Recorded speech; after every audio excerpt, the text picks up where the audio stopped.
نہیں کر سکتے، وہ صرف منہ ہلا سکتے ہیں، وہ صرف بات کر سکتے ہیں، اور یہ پنجاب کے لوگوں نے اپنے ساتھ اس وقت میں دیکھا ہے۔ پنجاب کی سیلاب متاثرین کا مذاق اڑایا جا رہا ہے، ان کی محرومیوں کو کارڈ کے طور پہ استعمال کیا جا رہا ہے۔ ان سے کبھی پوچھیے گا آپ نے سیلاب متاثرین کے لیے ابھی تک کیا کیا ہے؟ کاش وہ پریشانی کبھی مرتضیٰ وہاب صاحب بھی لے لیا کرے کراچی کے لیے۔ اگر کوئی درد دل رکھنے والا کوئی حکمران ہو تو وہ پریشانی ہوگا، کاش ایسی تھوڑی سی پریشانی مرتضیٰ وہاب صاحب بھی اپنی بہنوں سے لے لیں، ان سے سیکھ لیں کہ وہ کبھی کوڑا اٹھانے پہ پریشان ہو جایا کریں، کبھی وہ ٹوٹی ہوئی سڑکوں پہ پریشان ہو جایا کریں، کبھی وہ جو ہے وہ جو لا اینڈ آرڈر کی سچویشن ہے اس پہ کبھی پریشان۔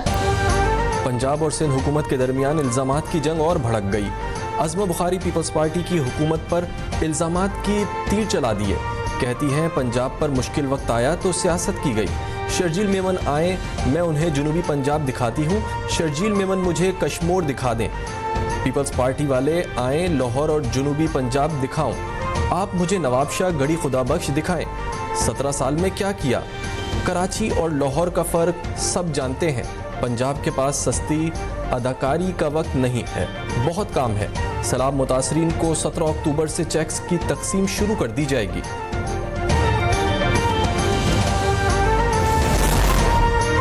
وزیر اعظم بلاول بھٹو زرداری پر سازش کے الزامات پر وضاحت دیں۔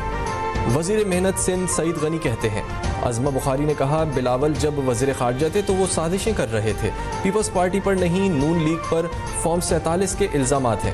وفاقی حکومت کو ہمارے ووٹوں کی ضرورت سینٹ اور قومی اسمبلی میں ہے، نہیں چاہتے حکومت سے نکلنے پر معاشی بحران کی کیفیت پیدا ہو۔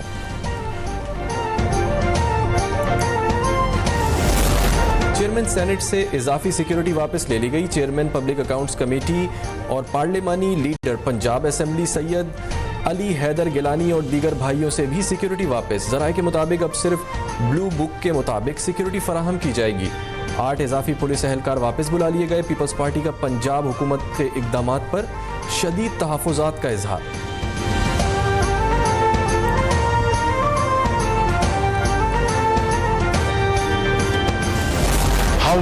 ملائیشیا سے مشترکہ منصوبوں اور باہمی تعاون کے ذریعے تعلقات مزید مضبوط بنانا چاہتے ہیں۔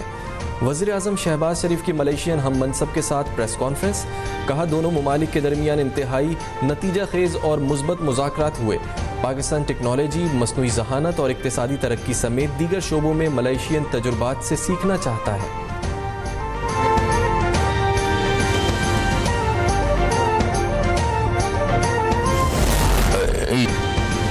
خطے میں امن کے لیے پاک بھارت امن اہم ہے۔ ملائیشین وزیر اعظم نے کہا دہشت گردی پر قابو پانے کے لیے پاکستان کے ساتھ ہر ممکن تعاون کریں گے۔ پاکستان کے ساتھ آئی ٹی، سائنس اور دیگر شعبوں میں مزید تعاون چاہتے ہیں۔ انور ابراہیم نے غزہ کے مسئلے پر پاکستان کے واضح اور اصولی موقف کو بھی سراہا۔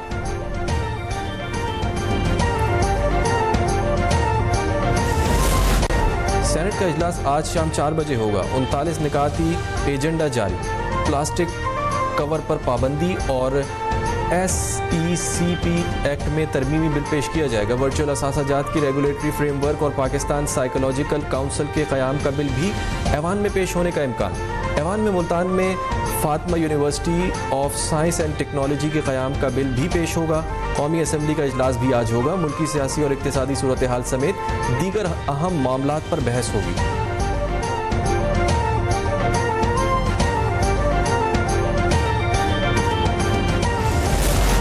پاکستان اسٹاک ایکسچینج میں کاروباری ہفتے کے پہلے روز شدید مندی، انڈیکس 2 حدیں گنوا بیٹھا، 2124 پوائنٹس گر کر مارکیٹ 1,66,865 پر دیکھی گئی۔ پاکستان اور IMF کے اقتصادی جائزہ مذاکرات کا حتمی راؤنڈ، وزیر خزانہ محمد اورنگزیب پالیسی سطح مذاکرات میں شریک ہوں گے۔ ریکارڈک منصوبہ، ٹیکس اہداف، معاشی اشاریوں پر غور کیا جائے گا۔ IMF مشن کو سالہ ٹیرف پالیسی پر بریفنگ دی جائے گی۔ مذاکرات کی کامیابی پر مشن $1 ارب قسط کی سفارش کرے گا۔ IMF ایگزیکٹو بورڈ رپورٹ پر قرض کی حتمی منظوری دے گا۔